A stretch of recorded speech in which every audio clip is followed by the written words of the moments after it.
काँग्रेस प्रवक्ते हनुमंत पवार यांचा भाजप प्रदेशाध्यक्ष रवींद्र चव्हाण यांच्यावर जोरदार हल्लाबोल। 10वी नापास असलेला प्रदेशाध्यक्ष लातूरमध्ये येऊन बोलतो, तुम्ही शांत कसे? रवींद्र चव्हाण, तुम्ही काय पुसणार? काँग्रेसचे प्रवक्ते हनुमंत पवार यांनी लातूरमध्ये येऊन वादग्रस्त वक्तव्य करणाऱ्या रवींद्र चव्हाणवर निशाणा साधलाय। 10वी नापास असलेला भाजपचा प्रदेशाध्यक्ष काहीही बोलतो आणि तुम्ही शांत कसे बसलात, असा सवाल हनुमंत पवार यांनी उपस्थित केला आहे। यावेळी त्यांनी माजी मुख्यमंत्री विलासराव देशमुख यांचा उल्लेख करत विलासराव देशमुख यांनी संपूर्ण आयुष्यात कधीही कुणाबद्दल वाईट शब्द वापरले नाहीत।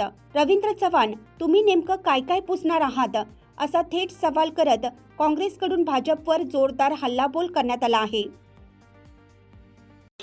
इतकं सुंदर लातूर, शिक्षणाच्या नावानं अख्ख्या हिंदुस्थानमध्ये ज्या लातूरची ख्याती आहे, त्या लातूरमध्ये 10वी नापास असलेला रवींद्र चव्हाण येऊन काहीतरी बोलतो आणि तुम्ही शांत कसे बसले?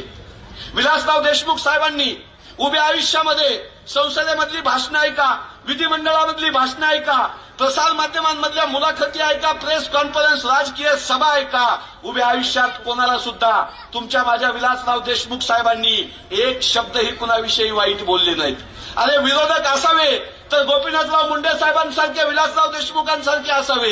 आयुष्य वेगवेगळ्या पक्षात होतं, पण कधीही खालच्या स्तरावरची टीका केली नाही। मैत्री कशी जपावी, राजकारण राजकारणाच्या ठिकाणी आणि संस्काराच्या ठिकाणी या भारतीय जनता पक्षवाल्यांनी संस्कार पायदळी तुडवायचं पाप केलं, त्याला तुम्ही उत्तर देणार की नाही याची परीक्षा येत्या 15 तारखेला आहे। म्हणून मी तुम्हाला विनंती करायला आलो, विलासराव देशमुख साहेबांच्या आठवणी पुसून काढू, असं रवींद्र चव्हाण म्हणाले। रवींद्र चव्हाण काय पुसणार आहात? किती आठवणी सांगायच्या विलासराव देशमुख साहेबांच्या?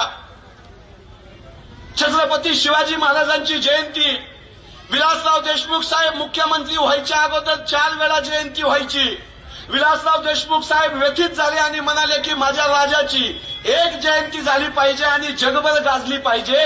इतिहासकारांची समिती बसवली आणि 19 फेब्रुवारी ही तारीख विलासराव देशमुख साहेब मुख्यमंत्री असताना निश्चित झाली आणि शासकीय सुट्टी विलासराव देशमुख साहेबांनी दिली।